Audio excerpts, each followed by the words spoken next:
Hello people and welcome. Are you ready? I'm not ready. Let's go. Space weather. Boom, look at that. Ooh, a tiny little solar flare. Not gonna do much harm. Don't even know if it's Earth facing. Don't worry about it. Can't really see anything on here. Boom, boom, boom, boom, boom, boom. Can't see anything on here. Boom, boom, boom, boom, boom. Oh yeah, for people listening on radio, we're not looking at anything particularly interesting, so don't worry. Yeah, that's the point. If this was a podcast, it would fail. But look at this. On the D-region absorption prediction map, watch any minute now. Look at that. Big purpley blue spot over East Africa. Oh my god, I've never seen one that big. Shit, what time's that going to be? So that was at 9:30 today. So that hit Africa and Saudi Arabia. Look at that, Madagascar right there, sort of big attenuation of something. Any more? No? That's it. I'm, you know, the reason I've titled this one, it's just, blimey, can we get some truth? Can we have some truth? Like, you know, what I've been defending Putin, saying, well, look, you know, we were planning to get rid of Assad in Syria, bomb the crap out of him, and Russia saved them, basically. Obama gave terrorists money, right? $500 million he gave to those terrorists to try and take out Assad. And Putin basically saved him. Now, how has Syria been since? They just dropped it, have they? You know, we haven't been hearing about many refugees coming from Syria, so we've got to assume that that they're not doing too bad since Putin went and helped. But they still now, when they talk about it in the news, they'll come on and say, oh yeah, Putin's using the same tactics he used in Syria, attacking building, you know, residential buildings. Well, you know, if he was doing it to help Assad get these terrorists out. And if the terrorists are firing their stuff from residential buildings, then they're going to get hit in residential buildings.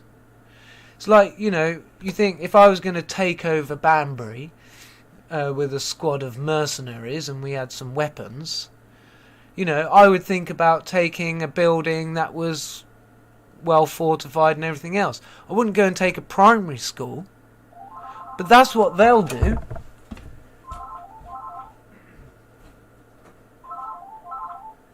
Hi, Bill. Yeah. I'm kind of in the middle of something at the moment. Yeah? Yeah, what time do you want me to pop round? Any time, mate. Alright, about, say, 3 o'clock, 2:45? Yeah, we'll be here all afternoon, mate. Alright. I'll see you then. Okay then, thank Alright. you very much. Cheers. Bye. I thought I'd better not tell him he's on a live YouTube. He might not appreciate it. Anyway, Bill. Probably my most common customer.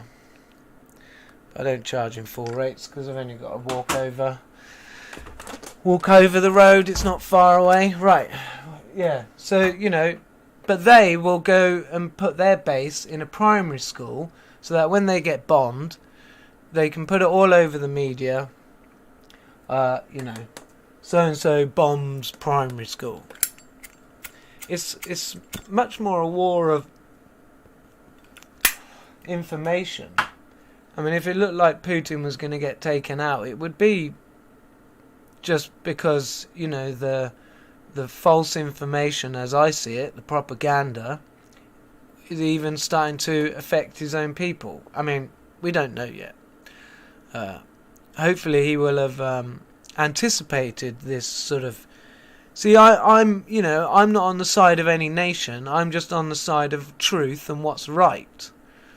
So when I hear people lying in order to defend their argument, I don't like that. And I will call it out. Oh yeah. We haven't done the tweets. That's one of the main things, isn't it? I completely forgot.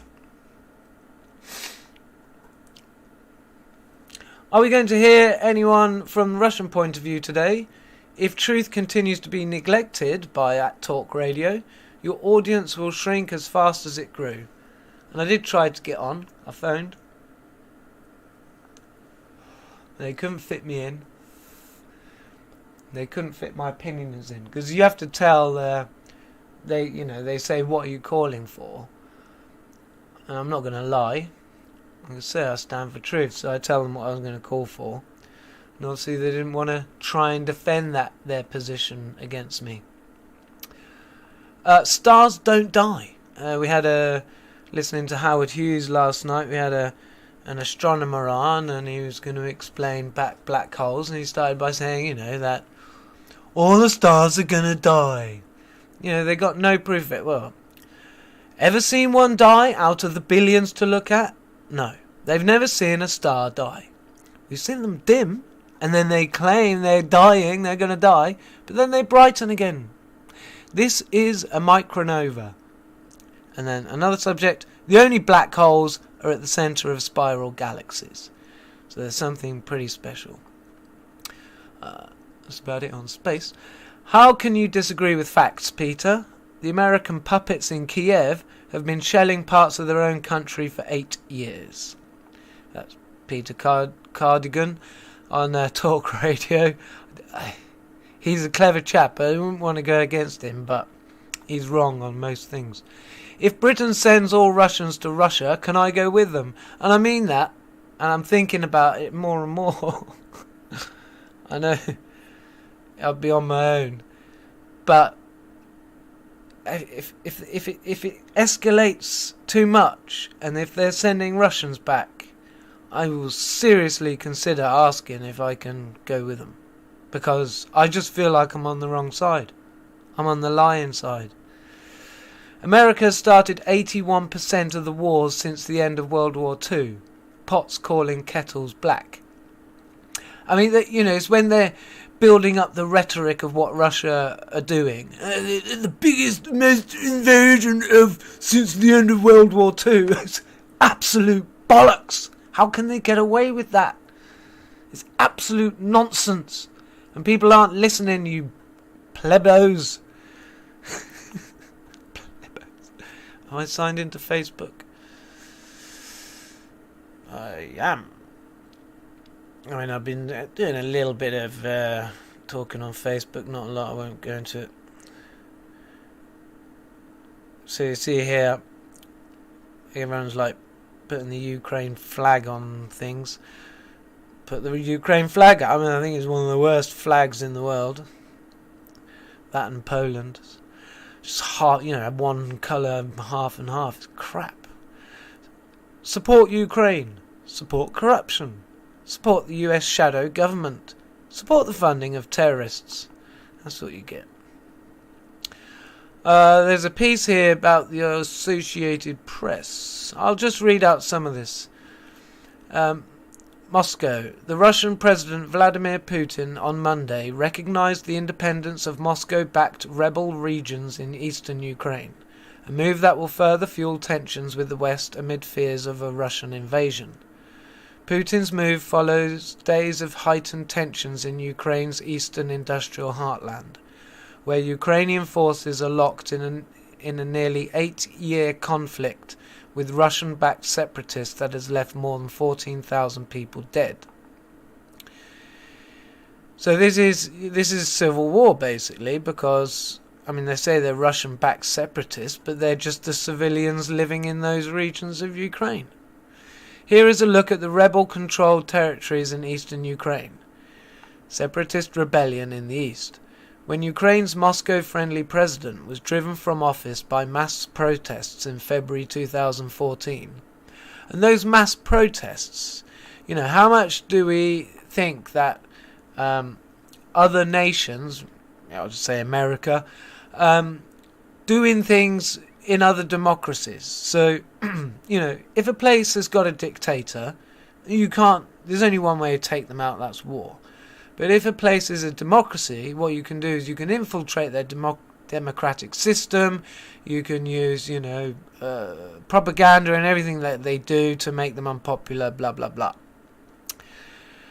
Russia responded by annexing Ukraine's Crimean Peninsula. And that was apparently partly because Georgia had taken Sochi, and that left Russia without a port at all. So they needed a port, otherwise they'd be screwed. Because if Russia allowed itself to become weak enough, it would get taken over, basically. It then threw its weight behind an insurgency in the mostly Russian-speaking eastern Ukrainian region known as Donbass. It's the mostly Russian-speaking until speaking Russia in Ukraine was banned. In April 2014, Russia-backed rebels seized government buildings in the Donetsk and Luhansk regions, proclaimed the creation of the People's Republics, and battled Ukrainian troops and volunteer battalions. The following month, the separatist regions held a popular vote to declare independence and make a bid to become part of Russia. Moscow hasn't accepted the motion, just used the regions as a tool to keep Ukraine in its orbit and prevent it from joining NATO. Well, so we see here, the separatist regions held a popular vote to declare independence. Where's the result? What was the result of that? I imagine it was for becoming part of Russia. Russia couldn't straight away do that. Ukraine and the West accused Russia of backing the rebels with troops and weapons. Moscow denied that, saying any Russians who fought there were volunteers. Amid ferocious battles involving tanks, heavy artillery and warplanes, Malaysia Airlines Flight 17 was shot down over eastern Ukraine on July 17, 2014, killing all 298 people on board. An international probe concluded that the passenger jet was downed by a Russia-supplied missile from the rebel-controlled territory in Ukraine. Moscow still denied any involvement. Let me tell you, if you look at the people who were on that plane, let's check this. Let's see if I'm full of shit. MH17 passenger nationalities. Because I'm saying they were mostly Russian. And they wouldn't have been shut down by Russians. Amsterdam to Kuala Lumpur, that was shot down and flown over eastern Ukraine. All killed. Contact with aircraft was lost about Ukraine border. Let's confirm nationality number one, which was shot down.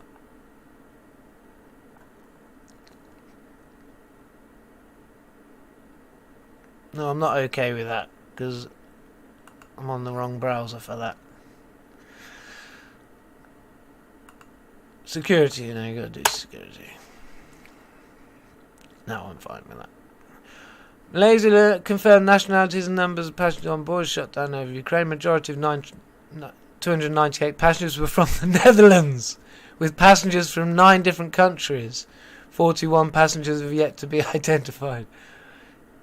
Alright, there was I'm full of shit. I swear there was some Russians on that plane, or some important Russians, or maybe I'm just full of shit. No Russians at all. Oh well, okay, I'm wrong. I'll accept that. I got that one wrong. It was a long time ago. Give me that. So it shows you do need to check your facts, boy. Alright. Okay, well, alright. Well, I don't think it was Russia that shot the plane down anyway, but maybe I'm biased. I seem to like the Russians for some reason. After a massive defeat of Ukrainian troops in August 2014, envoys from Kyiv the rebels and the Organization for Security and Cooperation in Europe signed a truce in the Belarusian capital of Minsk in September 2014. The document envisaged an observed ceasefire, a pullback of all foreign fighters, an exchange of prisoners and hostages, an amnesty for the rebels, and a promise that separatist regions could have degree of self-rule. I don't think that worked out, because they've been bunkered down. The deal quickly collapsed, and large-scale fighting resumed, leading to another major defeat for Ukrainian forces at Debaltseve in January-February of 2015. France and Germany brokered another peace agreement which was signed in Minsk in February 2015 by representatives of Ukraine, Russia and the rebels. It envisaged a new ceasefire, a pullback of heavy weapons and a series of moves towards a political settlement. A declaration of backing the deal was signed by the leaders of Russia, Ukraine, France and Germany. Notice America's not there. You know, you have to go to RT for this, but because no one else will talk about it. But you know, Ukraine has been in America's pocket, and America won't let Ukraine do any good unless it's in its pocket. And that, you know, several leaders have tried in Ukraine and failed to, you know, Ukraine should be producing amazing things for its people, but they are known as the most corrupt country in the world, possibly and then definitely the most corrupt country in Europe. You know, their people are already being screwed over. They've been screwed over for 8 years. Only now do we all, because of the media, because of the press, we all want to get behind them and help them. But before, let's face it, nobody gave a shit. I can't bother to read all that. Anyway, I just put that up there for some, for some background mainly. I was going to make a point that you need to read between the lines, because obviously this is coming from a one-sided thing. Right. And that. Back to the tweets. Ukraine is the last proxy war between the West and the East. Because we've had many proxy wars, and the proxy wars are a little sort of, test out. Test if, see how this goes down, see what the reaction is,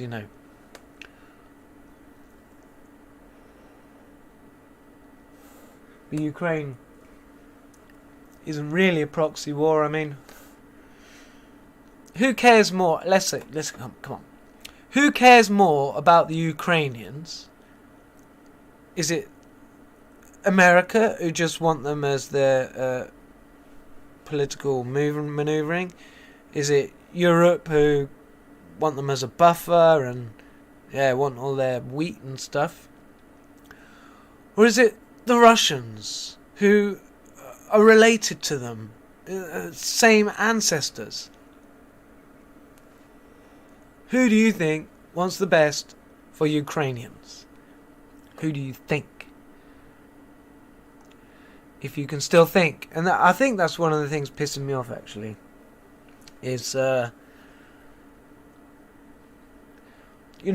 so I jump on bandwagons when they suit me too. But I think sometimes people are pressured to jump on these certain bandwagons of virtue signalling.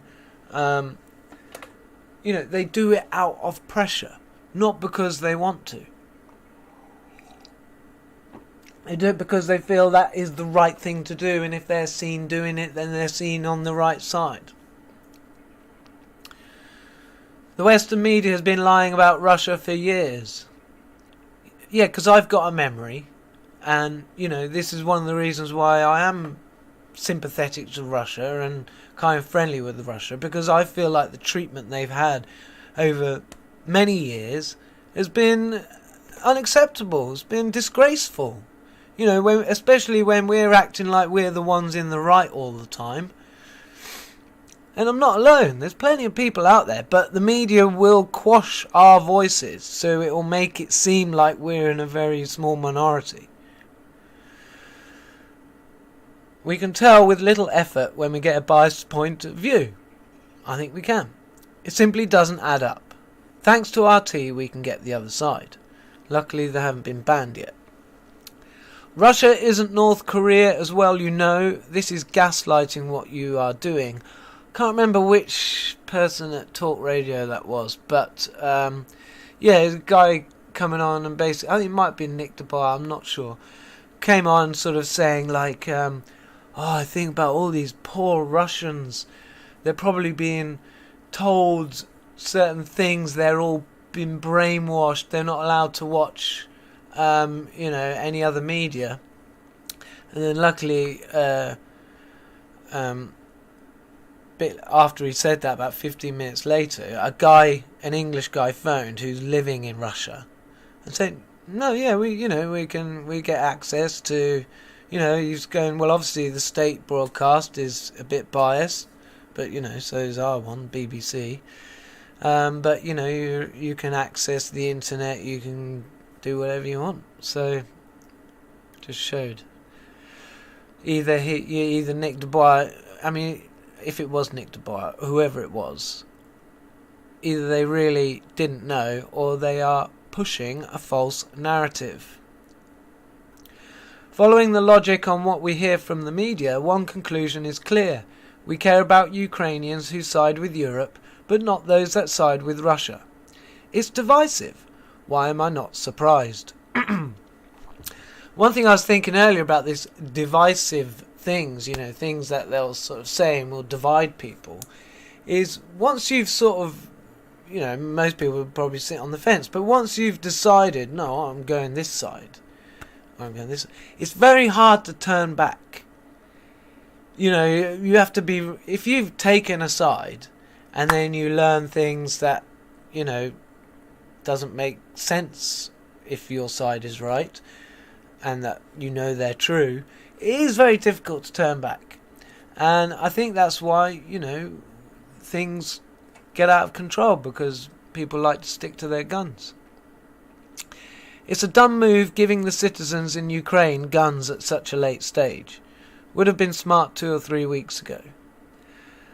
That's why I'm thinking like the Ukrainian leader, Zelensky or something, the comedian, he's being rated as this really great leader, right? And this idea to give the citizens guns, I mean, it's dangerous for a start. You don't know who you're giving them to. Are you giving them to gangsters? You're giving them bloody Kalashnikovs. I mean, maybe they're not hard to get over there anyway, but, I mean, we imagine it in England where we don't have many guns. It would be absolutely crazy.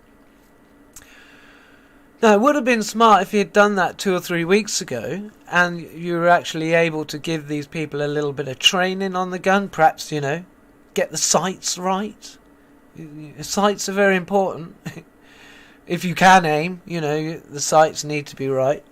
You haven't got much of a hope if you haven't had any training and your sights are out, right? But yeah, just it's a bit crazy, I think, sort of inviting mercenaries. And also, you're then inviting to be attacked in, what do they call it? Forgotten the word. Domestic areas? Civilized areas? What's the word? Anyway, not military. You're in residential, that's it, residential. Right? So then you're asking to be attacked in residential areas. If you're arming people in residential areas and all the women and children have left, what are you left with? You're left with, a military target. God is on Putin's side. That is what I believe. And God, would never, I don't think, promote violence. There would always be a loving way of doing things, and we are actually seeing some of that from the Russians. I haven't seen it, but I heard about it.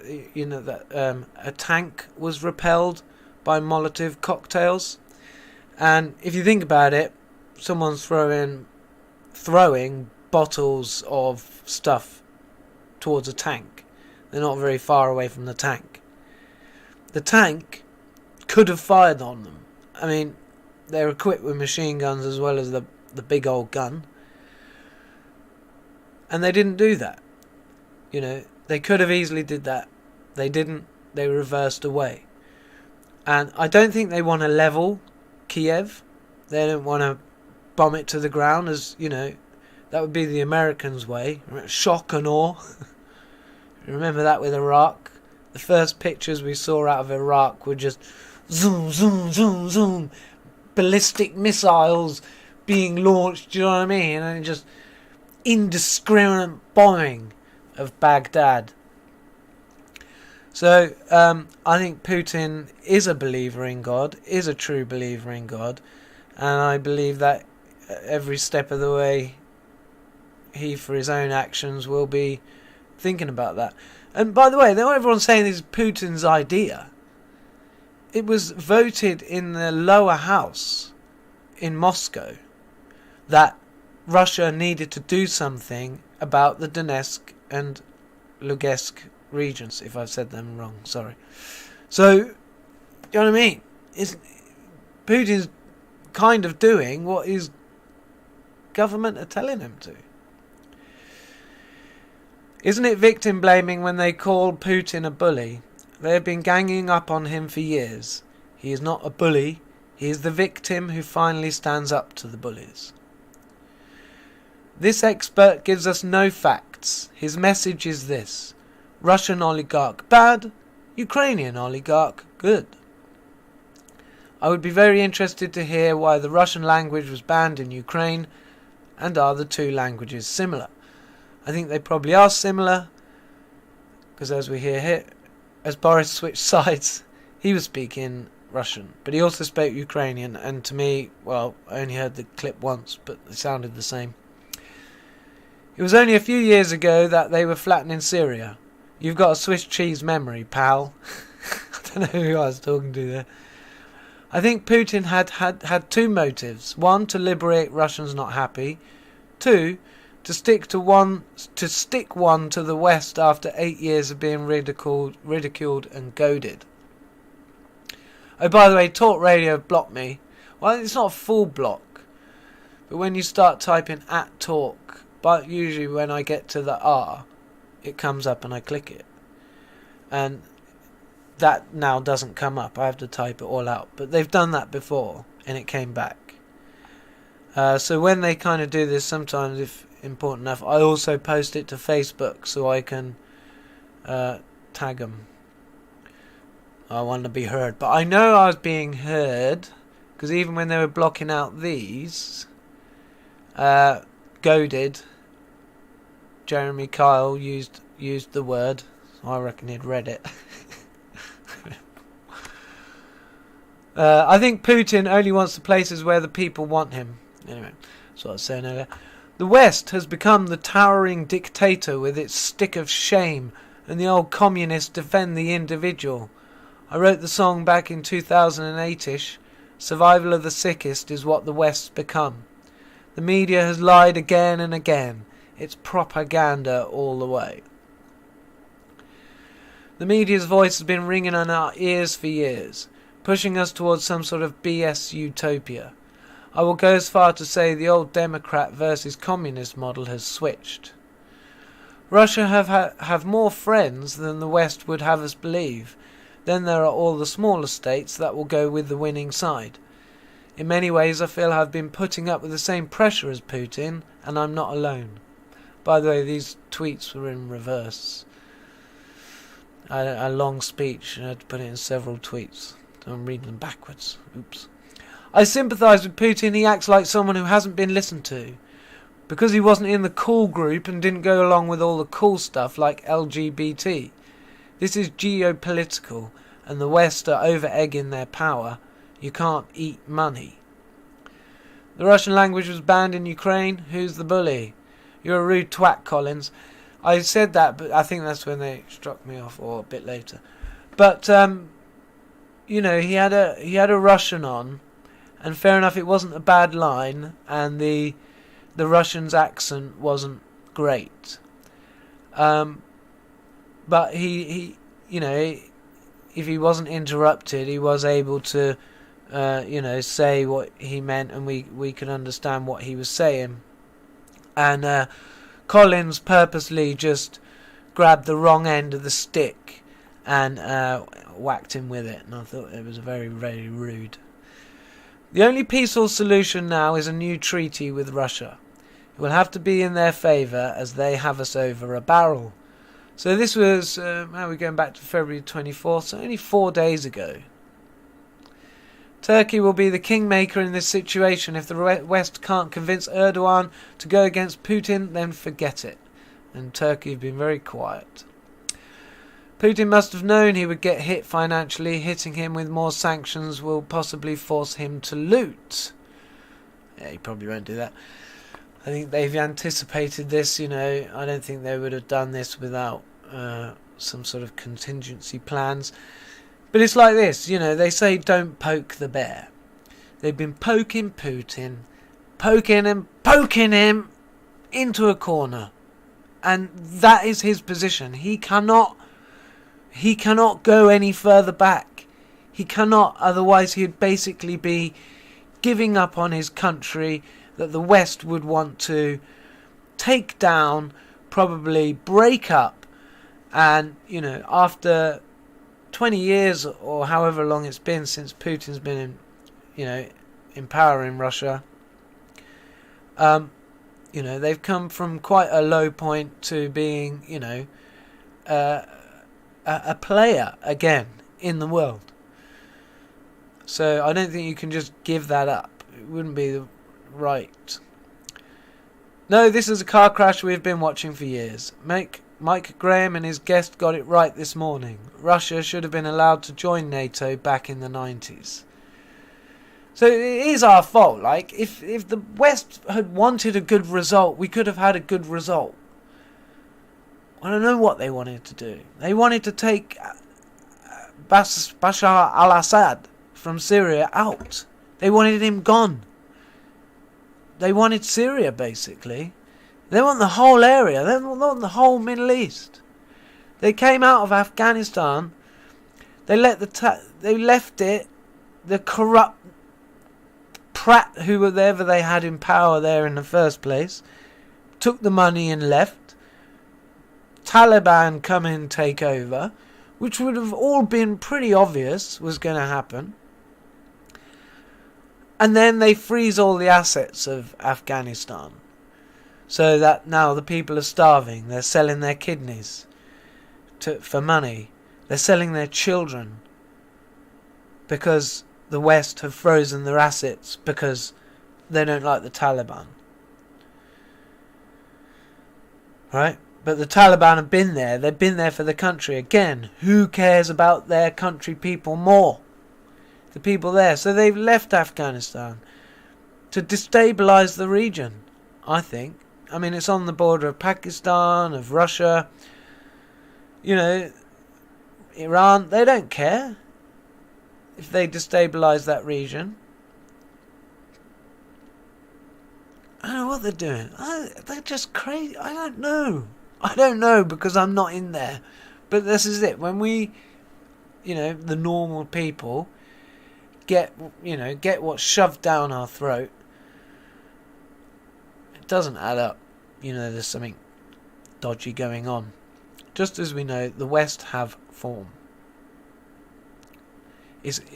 What is it? Is it just greediness? Is it just entitlement?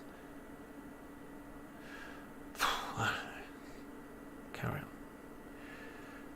Good to have you back, Mike, and the common sense. Yeah, because it did leave without him.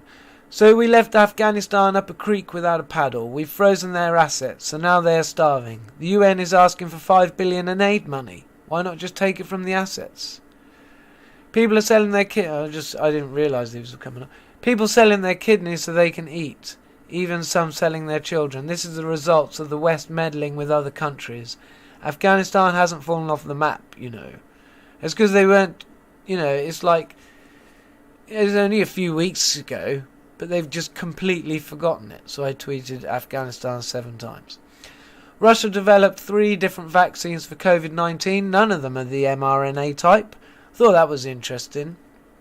And I also heard that the West doesn't accept Russia's vaccine as legitimate.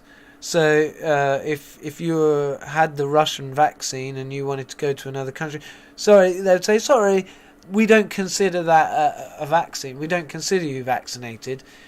The reason why is because the Russians tested it out on people. They didn't follow, I don't know what the proper procedures are. They'd probably test it on a rat, then test it on a monkey, then test it on a 90-year-old in a nursing home, and then test it on someone healthy. No, because the Russians tested it on healthy people, actually military, their vaccine doesn't count.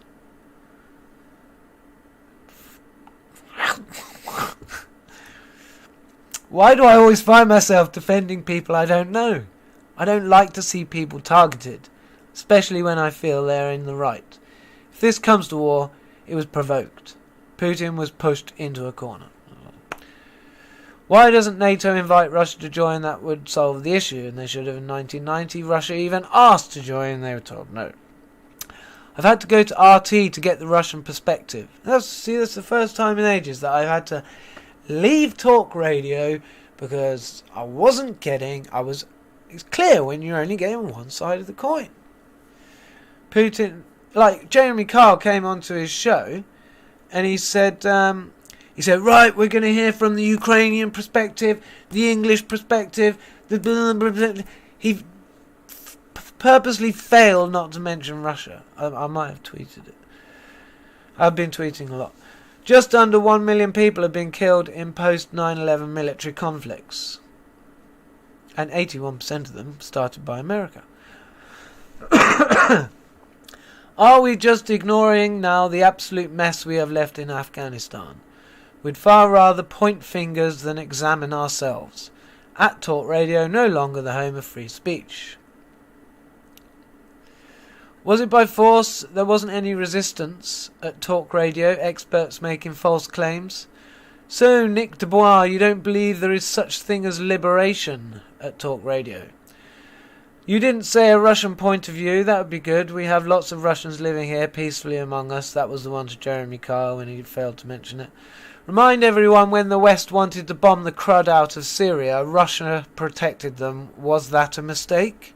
Because things have been pretty good over there since. I can't bother anymore, I think. Where's my last... there's only a couple more. The West have goaded Putin for years. They have been constantly provoking him. MH17, Salisbury Novichok, Olympic banning, etc. He rides a horse bare-chested and the West go all LGBT. Russia pursue a more righteous path. The West proves itself to be a multi-headed beast. Yeah, good one. Ukraine, although in civil war since 2014 with the downing of flight MH17, hasn't been in the news much until now. We need to know the full backstory before we can get what's going on. It's not war until blood is shed on both sides. Why don't we suggest that the regions in Ukraine settle this democratically? I know! You'd have thought that we could have arranged a vote and settle it. We could have had people from Russia and America checking that no dodgy stuff was going on. It could have been sorted democratically. Right, that's that. So, after a quick break, we will be reading a very interesting story by Conan Arthur Conan Doyle, called The Gully of Bluemansdyke, and it's a very interesting story, one that I remember reading years and years ago, and one second.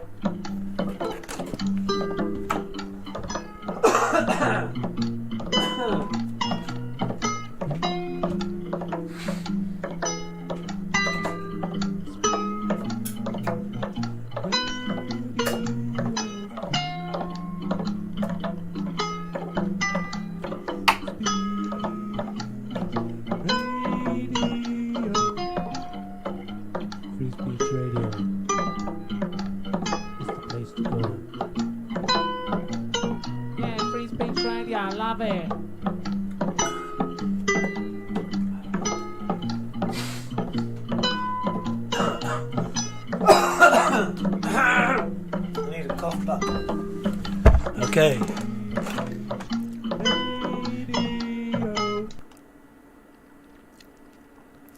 The Gully of Bluemansdyke. The Broadhurst store was closed, but the little back room looked very comfortable that night. The fire cast a ruddy glow on ceiling and walls, reflecting itself cheerily on the polished flasks and shotguns which adorned them. Yet a gloom rested on the two men who sat at either side of the hearth, which neither the fire nor the black bottle upon the table could alleviate. 12 o'clock, said Tom, the storeman, glancing up at the wooden timepiece, which had come out with him in 42. It's a queer thing, George, they haven't come. It's a dirty night, said his companion, reaching out his arm for a plug of tobacco. The Aaaaargh's in flood, maybe. Or maybe their horses broke down. Or they've put it off, perhaps. Great Lord, how it thunders. Pass over a coal, Tom. He spoke in a tone which was meant to appear easy, but with a painful thrill in it, which was lost upon his mate. He glanced uneasily at him from under his grizzled eyebrows. You think it's all right, George? He said after a pause. Think what's all right? Why, that the lads are safe. Safe? Of course they're safe. What the devil is to harm them? Oh, nothing to be sure, said old Tom. You see, George, since the old woman died, Maurice has been all to me, and it makes me kinda anxious. It's a week since they started from the mine, and you had thought they'd be here by now, but it's nothing unusual, I suppose. Nothing at all, just my darned folly. What's to harm them? Repeated George Hutton again, arguing to convince himself rather than his comrade. It's a straight road from Diggins to Rathurst, and then through the hills past Bluemansdyke, and over the Aaaaargh by the ford, and so down to Trafalgar by the bush track. There's nothing deadly in all that, is there? My son Alan's as dear to me as Maurice can be to you, mate, he continued. But they know the ford well, and there's no other bad place. They'll be here tomorrow night, certain. Please God they may, said Broadhurst, and the two men lapsed into silence for some time, moodily staring into the glow of the fire and pulling at their short clays. It was indeed, as Hutton said, a dirty night. The wind was howling down through the gorges of the western mountains, and whirling and eddying among the streets of Trafalgar, whistling through the chinks in the rough wood cabins, and tearing away the frail shingles which formed the roofs. The streets were deserted, save for one or two stragglers from the drinking shanties, who wrapped their cloaks around them and staggered home through the wind and rain towards their own cabins. The silence was broken by Broadhurst, who was evidently still ill at ease. Say, George, he said, what's become of Josiah Mapleton? Went to the diggings. Aye, but he sent word he was coming back. But he never came? And what's become of Joss Humphrey? He resumed after a pause. He went digging too. Well, did he come back? Drop it, Broadhurst, drop it, I say, said Hutton, springing to his feet and pacing up and down the narrow room. You're trying to make a coward of me. You know the men must have gone up country prospecting or farming, maybe. What is it to us where they went? You don't think I have a register of every man in the colony, as Inspector Burton has of the lags? Sit down, George, and listen, said old Tom. There's something queer about that road, something I don't understand, and don't like. Maybe you remember how Maloney, the one-eyed scoundrel, made his money in the early mining days. He had a halfway drinking shanty on the main road, up on a kind of bluff, where the Lena comes down from the hills. You've heard, George, how they found a sort of wooden slide from his little back room down to the river, and how it came out that man after man had had his drink doctored, and been shot down that into eternity, like a bale of goods. No one will ever know how many were done away with there. They were all supposed to be farming and prospecting and the like, till their bodies were picking out of the rapids. It's no use mincing matters, George. We'll have the troopers along to the diggings if those lads don't turn up by tomorrow night." "As you like, Tom," said Hutton. "By the way, talking of Maloney, it's a strange thing," said Broadhurst, "that Jack Haldane swears he saw a man as like Maloney, with 10 years added to him as could be. He was in the bush on Monday morning. Chance, I suppose, but you'd hardly think there could be 2 pair of shoulders in the world carrying such villainous mugs on the top of them." "Jack Haldane's a fool," growled Hutton, throwing open the door and peering anxiously into the darkness, while the wind played with his long grizzled beard and sent a train of glowing sparks from his pipe down the street. "A terrible night," he said as he turned back towards the fire. "Yes, a wild and tempestuous night, a night for birds of darkness and beasts of prey. A strange night for 7 men to lie out in the gully at Bluemansdyke, with revolvers in their hands and the devil in their hearts." The sun was rising after the storm. A thick, heavy steam reeked up from the saturated ground, and hung like a pall over the flourishing little town of Trafalgar. A bluish mist lay in wreaths over the wide track of the bushland around, out of which the western mountains loomed like great islands in a sea of vapour.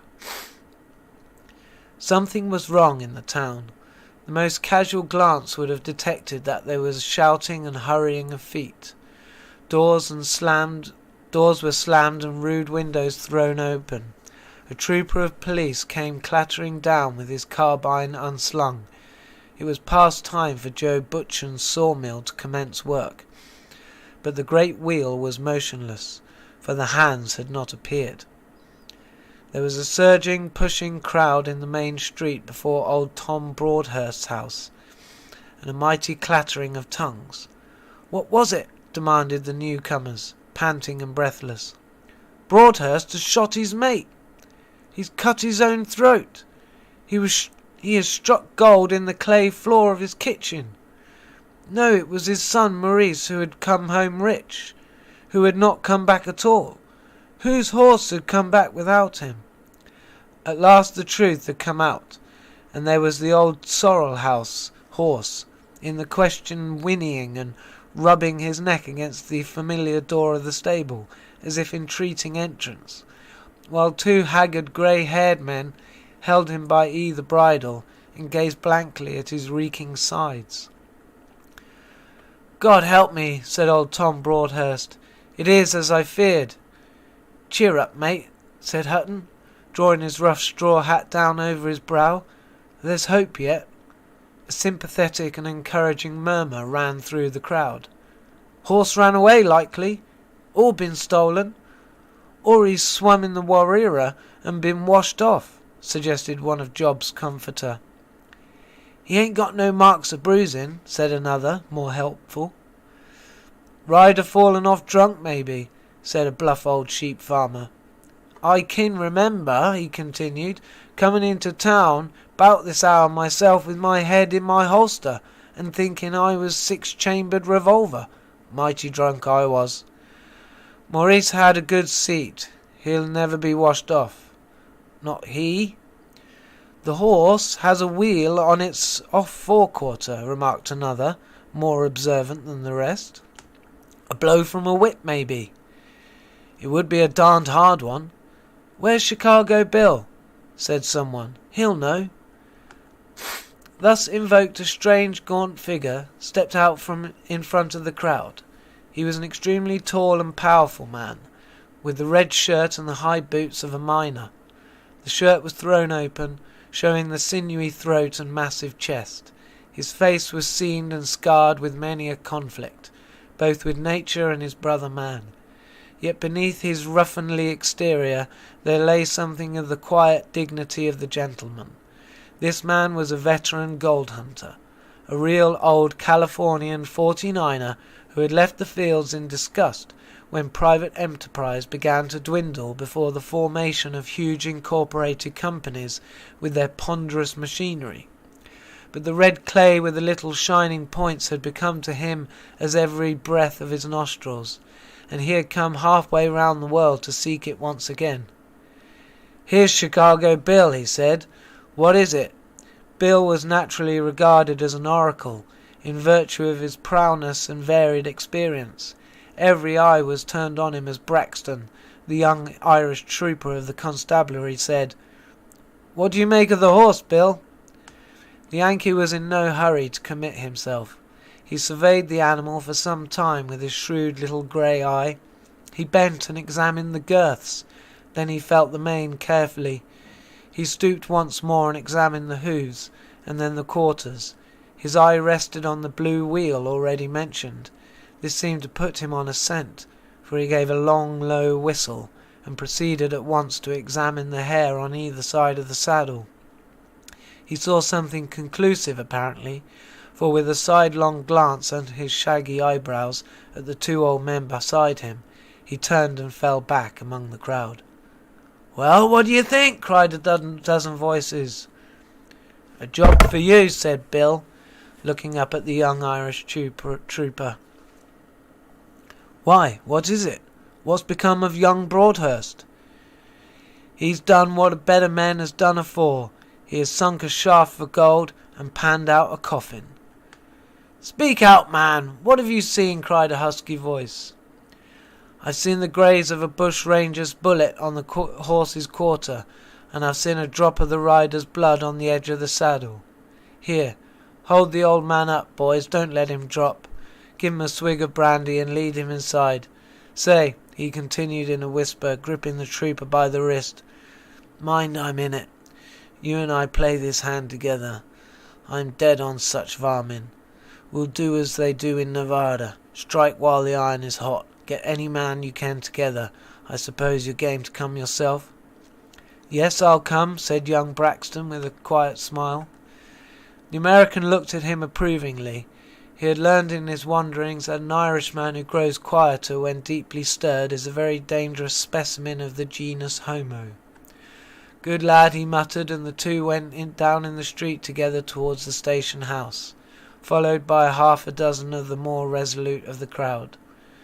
One word before we proceed with our story, or our chronicle rather, as every word of it is based upon fact.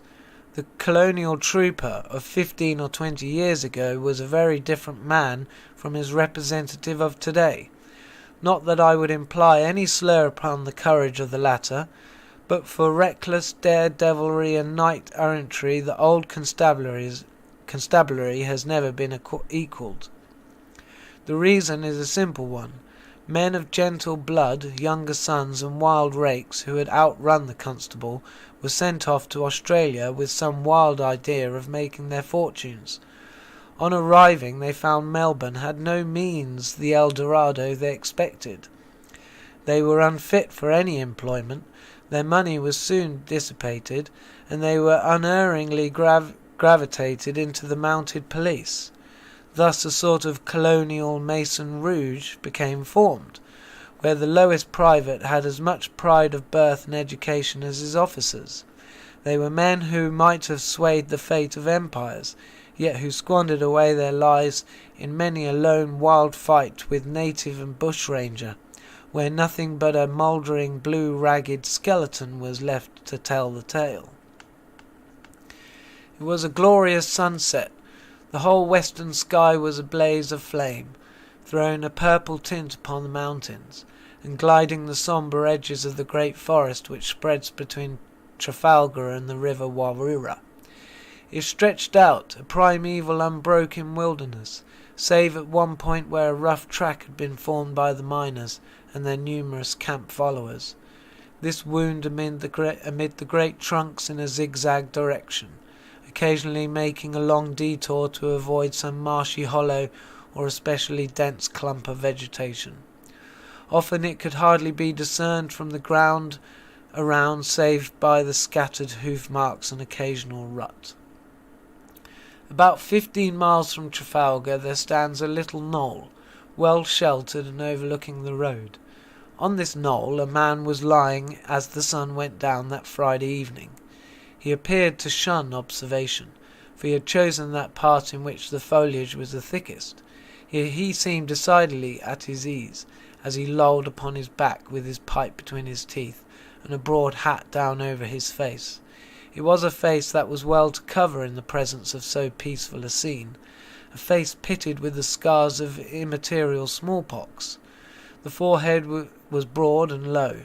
One eye had apparently been gouged out, leaving a ghastly cavity. The other was deep-set, cunning, and vindictive. The mouth was hard and cruel. A rough beard covered the chin. It was cut of face which, seen in a lonely street, would instinctively make one shift the grasp of one's stick from the knob end to the ferrule. The face of a bold and unscrupulous man.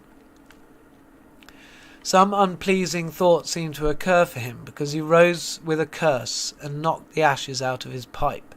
"A damn fine thing," he muttered, "that I should have to lie out like this. It was Barrett's fault the job wasn't a clean one, and now he picks me out to get the swamp fever. If he'd shot the horse as I did the man, we wouldn't need a watch on his side of the Warrior. He always was a poor white lily-livered cuss. Well," he continued, picking up a gun which lay in the grass behind him, "there's no use my waiting longer. They wouldn't start during the night. Maybe the horse never got home. Maybe they gave up as they drowned. Anyway, it's another man's turn tomorrow, so I'll just give them 5 minutes and then make tracks." He sat down on the stump of a tree as he spoke and hummed the verse of a song. A sudden thought seemed to strike him, for he plunged his hand into his pocket, and after some searching extracted a pack of playing cards, wrapped in a piece of dirty brown paper. He gazed earnestly at their greasy faces for some time. Then he took a pin from his sleeve and pricked a small hole in the corner of each ace and knave. He chuckled as he shuffled them up and replaced them in his pocket. "I'll have my share of the swag," he growled. "They're sharp, but they'll not spot that when the liquor's in them. By the Lord, here they are." He had sprung to his feet and was bending to the ground, holding his breath as he listened. To the unpractised ear all was still as before. The hum of a passing insect, the chirp of a bird, the rustle of the leaves. But the bushranger rose with the air of a man who has satisfied himself. "Good-bye to Bluemansdyke," said he. "I reckon it will be too hot to hold us for a time. That thundering idiot, he's spoiled a nicer lay as ever was, and risked our necks into the bargain. I'll see their number and who they are, though," he continued, and choosing a point where the rough thicket formed an effectual screen, he coiled himself up and lay like some venomous snake, occasionally raising his head and peering between the trunks at the reddish streak which marked the Trafalgar Road. There could be no question now as to the approach of a body of horsemen. By the time our friend was fairly ensconced in his hiding-place, the sound of voices and the clatter of hoofs was distinctly audible. And in another moment a troop of mounted men came sweeping round the curve of the road. They were 11 all told, armed to the teeth and evidently well on the alert. 2 rode in front with rifles unslung, leisurely scanning every bush which might shelter an enemy. The main body kept about 50 yards behind them, while a solitary horseman brought up the rear. The ranger scanned them narrowly as they passed. He seemed to recognize most of them. Some were his natural enemies, the troopers. The majority were miners who had volunteered to get rid of an evil which affected their interests so closely. They were a fine bronzed set of men, with a deliberate air about them, as if they had come for a purpose and meant to attain it. As the last rider passed before his hiding-place, the solitary watcher started and growled a curse in his beard. "I know his darn face," he said. "It's Bill Hanker, the man who got the drop on Long's Nat Smeaton in Silver City in '53. What the thunder brought him here? I must be off by the back track, though, and let the boys know." So saying, he picked up his gun, and with a scowl after the distant party, he crouched down and passed rapidly and silently out of sight into the very thickest part of the bush. The expedition had started from Trafalgar on the afternoon of the same day that Maurice Broadhurst's horse, foam-flecked and frightened, had galloped up the old stable door. Burton, the inspector of the constabulary, an energetic and able man, as all who knew him can testify, was in command. He had detached Braxton, the young Irishman, and Thompson, another trooper, as a vanguard. He himself rode with the main body, grey-whiskered and lean, but as straight in the back as when he and I built a shanty in 39, in what is now Burke Street, Melbourne. With him were McGilvray, Foley, and Anson of the Trafalgar Force, Hartley, the sheep farmer, Murdoch and Somerville, who had made their pile at the mines, Dan Murphy, who was cleaned out when the clay of the Orient turned to gravel, had been yearning for a solid square fight ever since. Chicago Bill formed the rear guard, and the whole party presented an appearance which, though far from military, was decidedly warlike.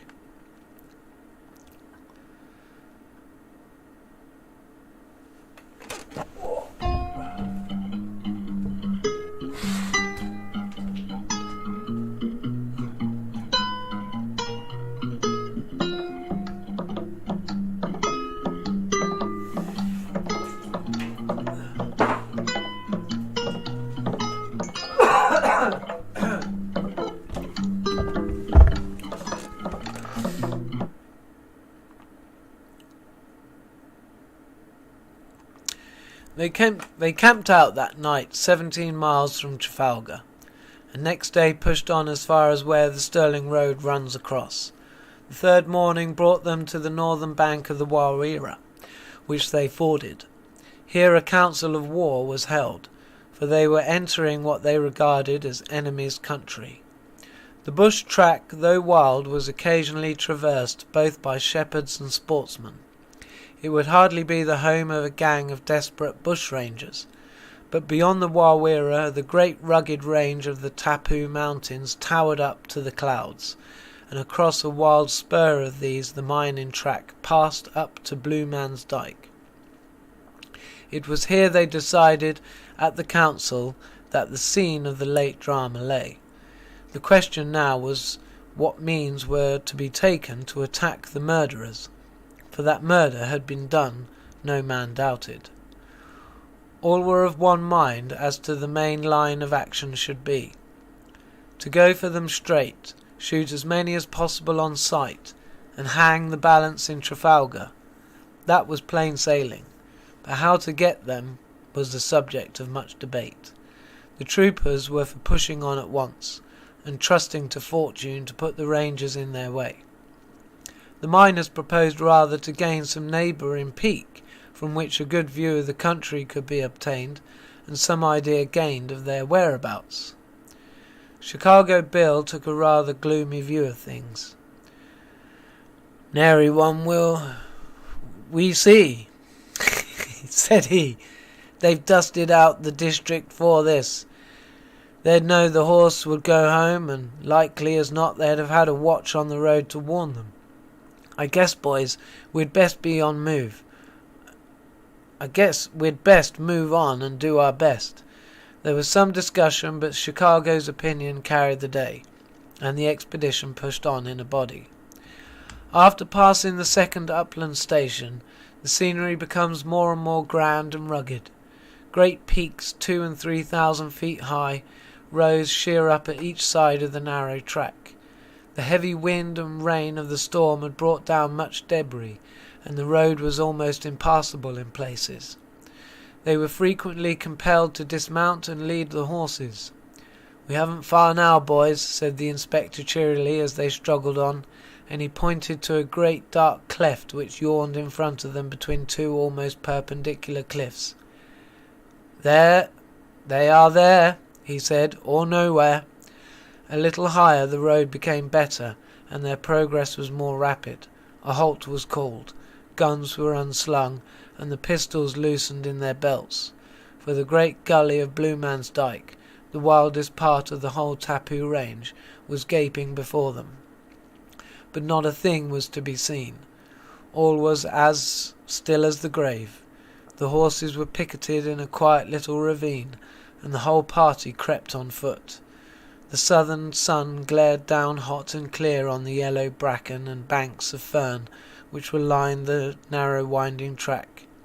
Still not a sign of life. Then came a clear low whistle from the 2 advanced troopers, announcing that something had been discovered, and the main body hurried up. It was a spot for deeds of blood. On one side of the road there lowered a black gnarled precipice.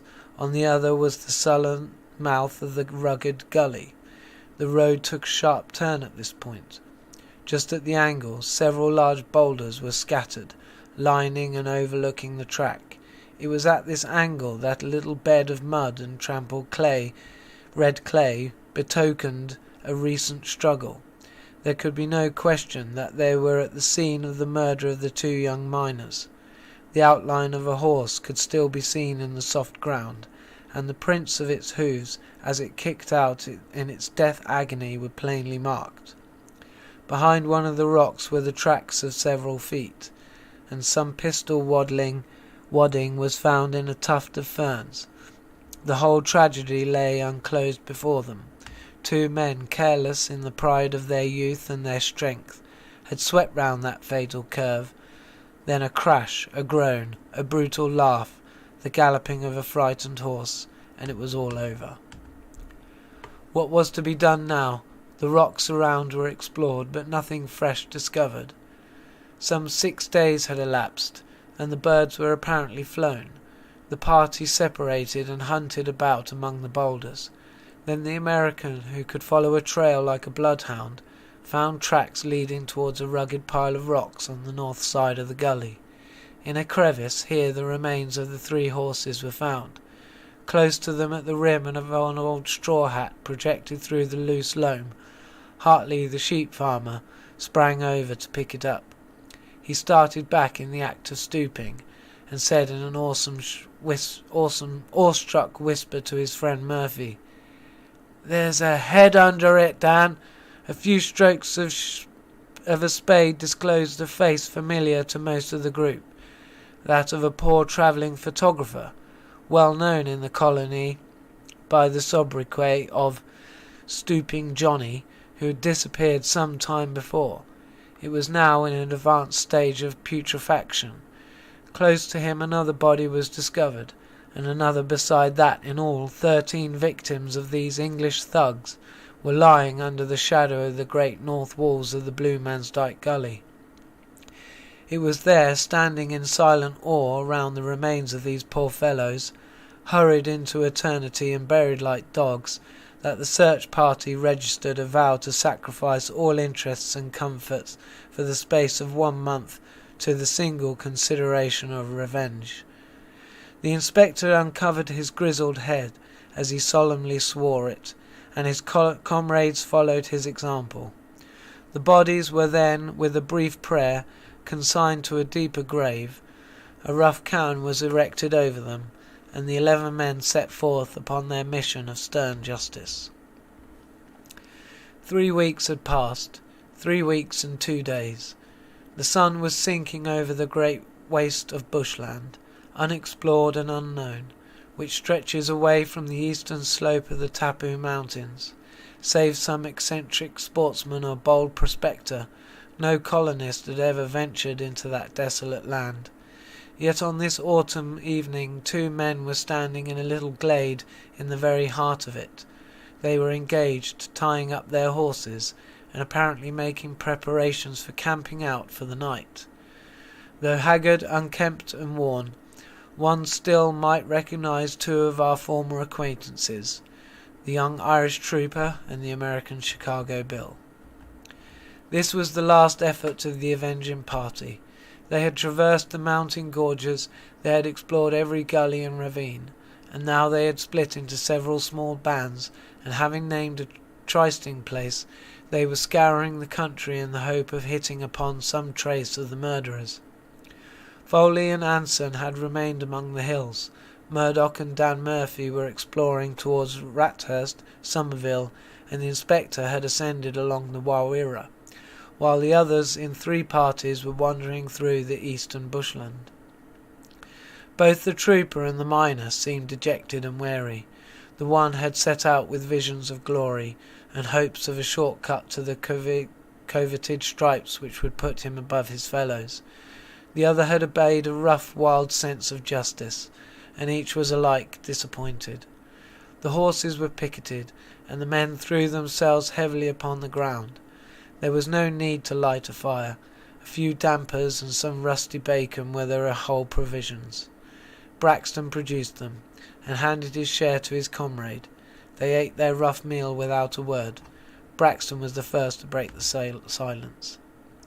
"We're playing our last card," he said, "and a damn poor one at that.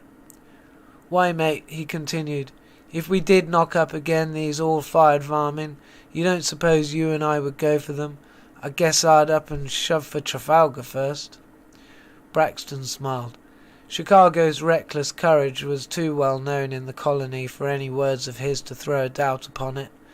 Miners still tell how during the first great rush in '52 a blustering ruffian, relying upon some similar remark of the pioneers, had tried to establish a reputation by an unprovoked assault upon him, and the narrators then glide imperceptibly into an account of Bill's handsome conduct towards the widow, how he had given her his week's clean-up to start her in a drinking shanty. Braxton thought of this as he smiled at Chicago's remarks, and glanced at the massive limbs and weather-beaten face. "We'd best see where we are before it grows darker," he said, and rising, he stacked his gun against the trunk of a blue gum tree, and seizing some of the creepers which hung down from it, began rapidly and silently to ascend it. "His soul's too big for his body," growled the American as he watched the dark, lithe figure standing out against the pale blue evening sky. "What do you see, Jack?" he shouted, for the trooper had reached the topmost branch by this time and was taking a survey of the country. "Bush, bush, nothing but bush," said the voice among the leaves. "Wait a bit, though. There's a kind of hill about 3 miles off and away to the northeast. I see it above the trees right over there. Not much good to us, though," he continued after a pause, "for it seems a barren and stony sort of place." Chicago paced about at the bottom of the tree. "He seems an almighty long time prospecting it," he muttered after 10 minutes had elapsed. "Ah, here he is," and the trooper came swinging down and landed panting just in front of him. "Why, what's come over him? What's the matter, Jack?" Something was the matter. That was very evident. There was a light in Braxton's blue eyes, and a flush on the pale cheek. "Bill," he said, putting his hand on the comrade's shoulder, "it's about time you made some tracks for the settlements." "What do you mean?" said Chicago. "Why, I mean that the murderers are within a league of us, and that I intend going for them. There, don't be huffed, old man," he added. "Of course, I knew you were only joking, but they are there, Bill. I saw smoke on top of that hill, and it wasn't good. Honest smoke, mind you. It was dry wood smoke, and meant to be hid. I thought at first it was mist, but no, it was smoke, I'll swear it. It could only be them. Who else would camp on the summit of a desolate hill? We've got them, Bill. We have them as sure as fate." "Well, they've got us," growled the American. "But here, lad, here's my glass. Run up and have a look at them." "It's too dark now," said Braxton. "We'll camp out tonight. No fear of them stirring. They're lying by there until the whole thing blows over, depend upon it. So we'll make sure of them in the morning." The miner looked plaintively up at the tree, and then down at his 14 stone of solid muscle. "I guess I must take your word for it," he grumbled. "But you are bushman enough to tell smoke from mist, and a dry wood fire from an open one. We can't do anything tonight till we feel our way, so I allow we'd best water the horses and have us a good night's rest." Braxton seemed to be of the same mind, so after a few minutes' preparation, the 2 men wrapped themselves in their cloaks, and lay 2 little dark spots on the green great green carpet of the primeval bush. With the first grey light of dawn, Chicago sat up and roused his comrade. A heavy mist hung over the bushland. They could hardly see the loom of the trees across the little glade. Their clothes glistened with the little shining beads of moisture. They brushed each other down and squatted in bush fashion over their rough breakfast. The haze seemed to be lifting a little now, and they could see 50 yards in every direction.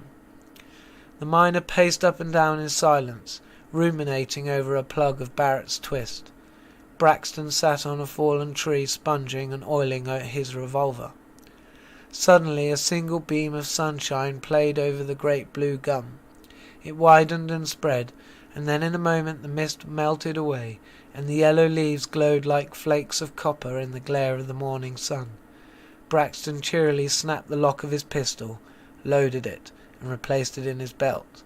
Chicago began to whistle, and stopped in the middle of his walk. "Now, young 'un," he said, "here's the glass." Braxton slung it round his neck and ascended the tree as he'd done the night before. It was child's play to the trooper, a splendid climber, as I can testify, for I saw him 2 years later swarming up the topmost backstay of the Hector frigate in a gale of wind for a bet of a bottle of wine. He soon reached the summit, and shuffling along a naked branch 200 feet from the ground, he gained a point where no leaves could obstruct his view.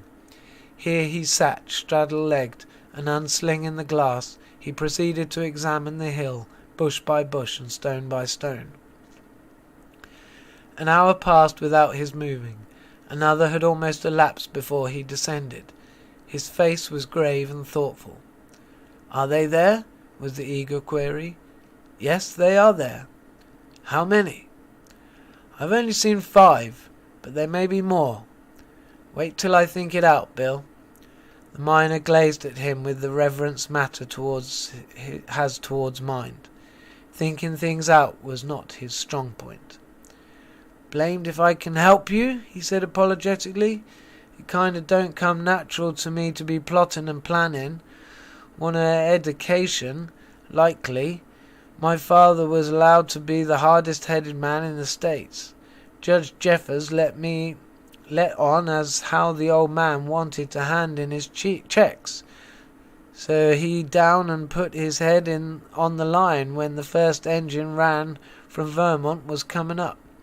They fined him $100 for upsetting that ear locomotive, and the old man got the cussedest headache as ever was." Braxton hardly seemed to hear his family anecdote. He was deep in thought. "Look here, old man," said he. "Sit down by me on the trunk and listen to what I say. Remember that you are here as a volunteer, Bill. You've no call to come. Now I am here in the course of duty. Your name is known through the settlement. You were a marked man when I was in nursery. Now, Bill, it's a big thing I'm going to ask you. If you and I go and take these men, it'll be another feather in your cap, and yours only. What do men know of Jack Braxton, the private of police? He'd hardly be mentioned in the matter. Now I want to make my name this day. We'll have to secure these men by surprise after dusk, and it'll be easy for one resolute man to do it as for 2. Perhaps easier, for there's less chance of detection. Bill, I want you to stay with the horses and let me go alone." Chicago sprang to his feet with a snarl of indignation, and paced up and down in front of the fallen trees. Then he seemed to master himself, for he sat down again. "They'd chew you up, lad," he said, putting his hand on Braxton's shoulder. "It wouldn't wash." "Not they," said the trooper. "I'd take your pistol as well as my own, and I'd need a deal of chawing." "My character would be ruined," said Bill. "It's beyond the reach of calumny. You can afford to give me one fair chance." Bill buried his face in his hands and thought a little. "Well, lad," he said, looking up, "I'll look after the horses." Braxton wrung him by the hand. "There were few men who would have done it. Bill, you are a friend worth having. Now we'll spend our day as best we can, old man, and lie close till evening, for I won't start till an hour after dusk, so we have plenty of time on our hands." The day passed slowly. The trooper lay among the mosses below the great blue gum in earnest thought. Once or twice he imagined he heard the subterranean chuckle and slap of the thigh which usually denoted amusement on the part of the miner, but on glancing up at that individual, the expression of his face was so solemn, not to say funeral, that it was evidently an illusion. They partook of their scanty dinner and supper cheerfully and with hearty appetites. The former listlessness had given place to briskness and activity, now that their object was in view. Chicago blossomed out into many strange experiences and racy reminiscences of Western life. The hours passed rapidly and cheerily.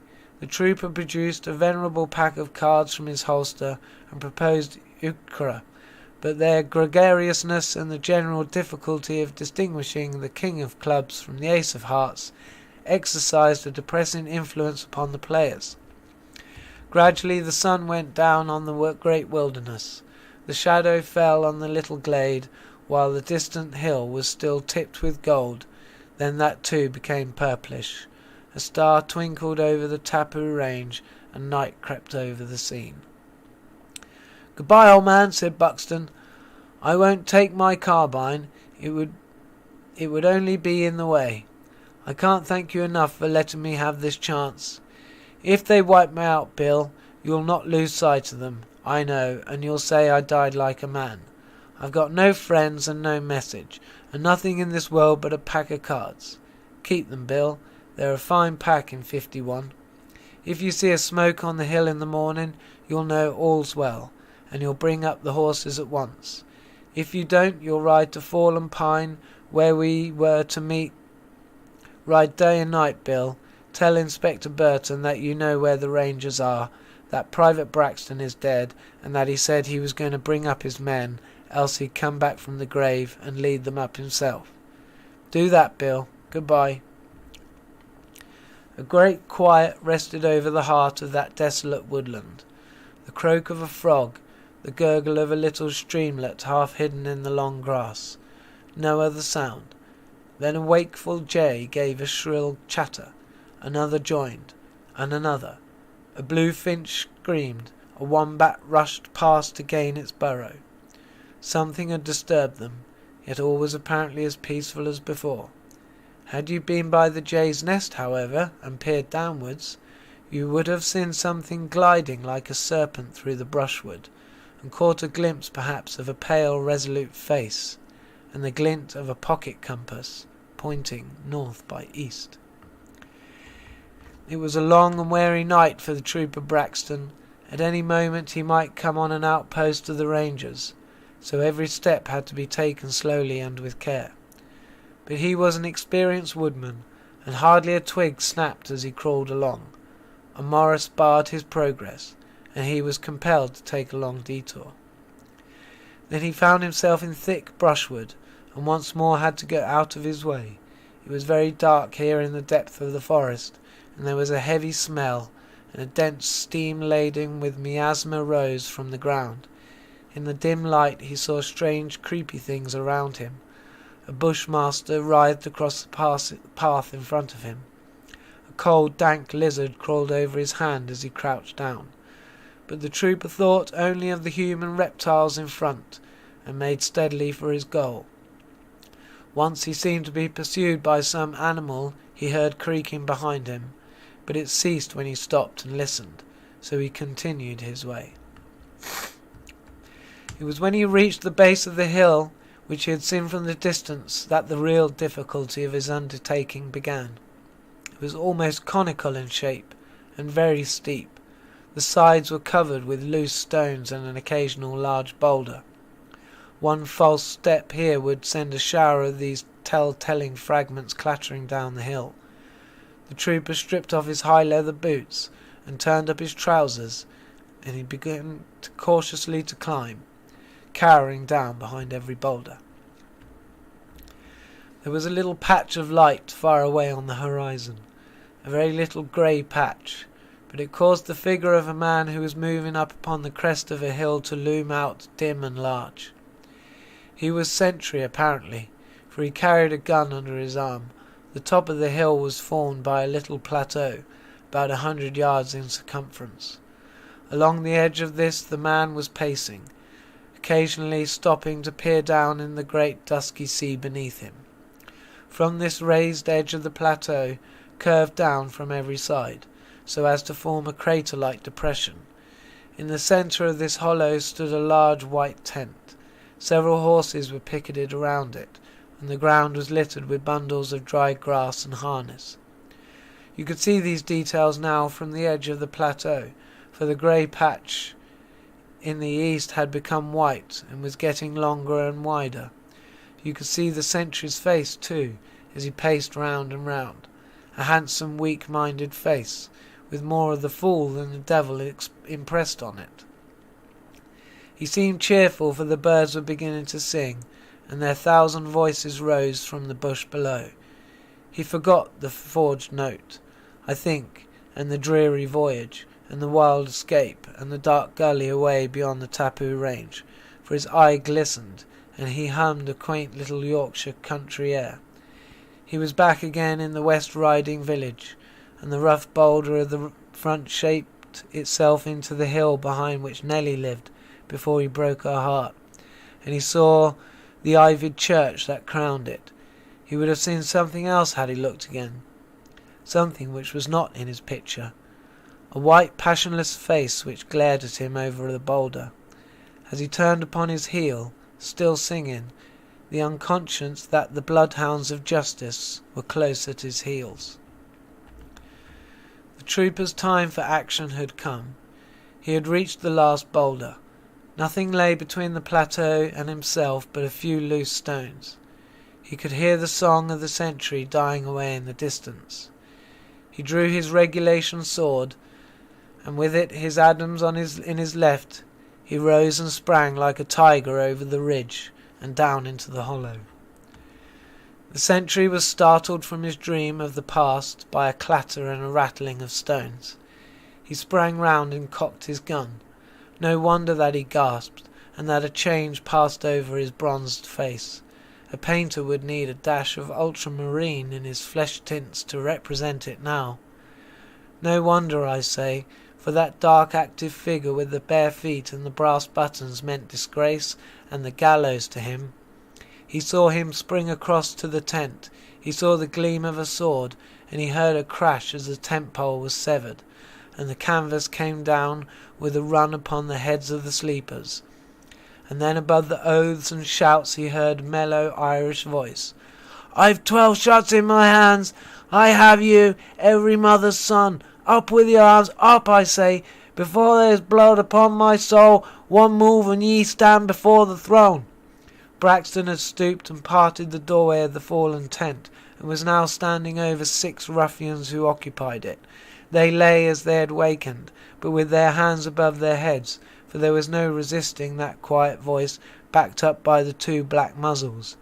They imagined they were surrounded and hopelessly outmatched. Not one of them dreamed that the whole attacking force stood before them.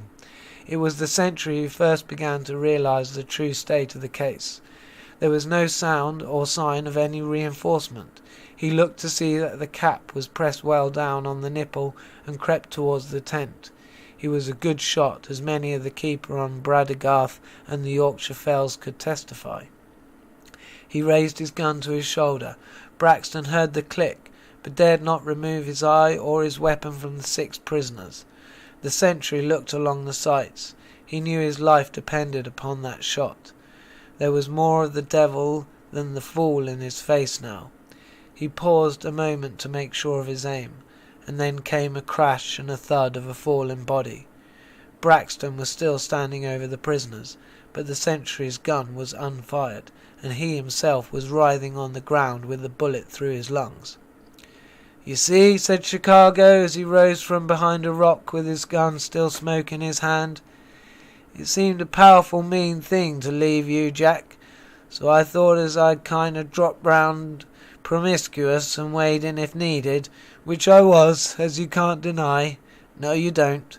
he added as the sentry stretched out his hand to grasp his fallen gun.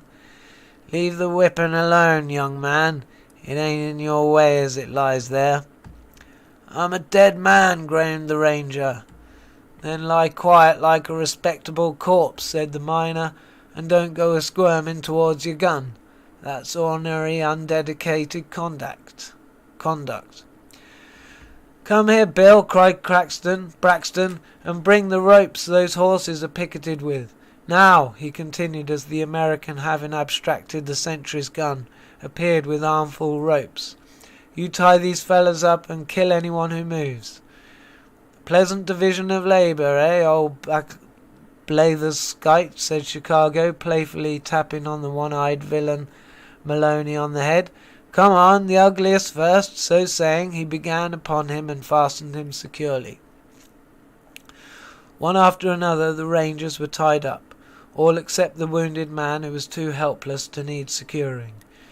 Then Chicago went down and brought up the horses, while Braxton remained on guard, and by midday the cavalcade was in full march through the forest en route for Fallen Pine, the rendezvous of the search party. The wounded man was tied on a horse in front. The other rangers followed on foot for safety, while the trooper and Chicago brought up the rear. There was a sad assemblage at Fallen Pine. One by one they had dropped in, tanned with the sun, torn by briars, weakened by the poisonous miasma of the marshlands, all with the same tale of privation and failure. Somerville and the inspector had fallen in with blacks above the upper ford, and had barely escaped with their lives. Troopers Foley and Anson were well, though somewhat gaunt from privation. Hartley had lost his horse from the bite of a bushmaster. Murdoch and Murphy had scoured the bush as far as Rathurst, but without success. All were dejected and weary. They only waited the arrival of the two of their number to set out on their return to Trafalgar. It was midday, and the sun was beating down with pitiless glare on the little clearing. The men were lying about on the shady side of the trunks, some smoking, some with their hats over their faces and half asleep. The horses were tethered here and there, looking as listless as their masters. The only inspector's old charger seemed superior to the weather, a shrewd, blasé old horse that had seen the world and was nearly as deeply versed in woodcraft as his master. As Chicago said, short of climbing a tree, there were nothing that horse couldn't do, and it would make a darn good try at that as if it was pushed. Old Sawback seemed ill at ease this afternoon. Twice he had pricked up his ears, and once he had raised his head as if to neigh, but paused before committing himself. The inspector looked at him curiously, put his meerschaum back in its case. Meerschaums were always a weakness of poor Jim Burton's. "Demmit, sir," I have heard him say, "a gentleman is known by his pipe. When he comes down in the world, his pipe has most vitality." He put the case inside his uniform and went over to the horse. The ears were still twitching. "He hears something," says the inspector. "By Jove, so do I. Here, boys, jump up. There's a body of men coming." Every man sprang to his horse's head. "I hear hoofs, and I hear the tramp of men on foot. They must be a large party. They're heading straight for us. Get under cover, boys, and have your guns loose." The men wheeled right and left, and in very few moments the glade was deserted. Only the brown barrel of a gun here and there among the long grass and the ferns showed where they were crouching. "Steady, boys," said Burton. "If they are enemies, don't fire till I give the word. Then one by one aim low and let the smoke clear. Rangers, by Jove," he added, as a horseman broke into the clearing some way down, with his head hanging over his horse's neck. "More," he growled, and several men emerged from the bush at the same point. "By living powers, they are taken! I see the ropes! Hurrah!" And next moment Braxton and Chicago were mobbed by 9 shouting, dancing men, who pulled them and tugged them and slapped them on the back and dragged them about in such a way that Maloney whispered with a scowl, If we'd had the grit to do as much, we'd have been free men this day. And now our story is nearly done. We have chronicled a fact which we think is worthy of a wider circulation than the colonial drinking bar and the sheep farmer's fireside. For Trooper Braxton and his capture of the Bluemansdyke murderers have long been household words among our brothers in the England and Southern Seas. We need not detail that joyful ride to Trafalgar, nor the welcome, nor the attempt at lynching, nor how Maloney the arch-criminal turned Queen's evidence and so writhed away from the gallows. All that may be read in the colonial press more graphically than I can tell it. My friend Jack Braxton is an officer now, as his father was before him, and still in the Trafalgar force. Bill I saw last in '61 when he came over to London in charge of the barque of the Wellingtonia for the international exhibition. He is laying on flesh, I fear, since he took to sheep farming, for he was barely brought up by 17 stone, and his fighting weight used to be 14. But he looks well and hearty. Maloney was lynched in Placerville, at least so I heard. I had a letter last mail from the old inspector. He has left the police and has a farm at Rathurst. I think, stout-hearted as he is, he must give a little bit of a shudder when he rides down to Trafalgar for Thursday market, comes round that sharp turn of the road where the boulders lie, and the furze looks so yellow against the red clay. So that concludes our story, and it wasn't the one I thought. It was still good, but I just searched. I knew the one I was looking for had miners in it, so I searched sort of miners, and that one came up, and I thought it'd be that one. It wasn't, but it's still a very good story. I love it. I love Sir Arthur Conan Doyle. I love saying his name, Sir Arthur Conan Doyle. Right, so that will do. I got some messages from Ad Potter, my mate, and somebody I don't know and don't understand what they've said. So anyway, I'm gonna play the music out, and until the next time, that's all for now.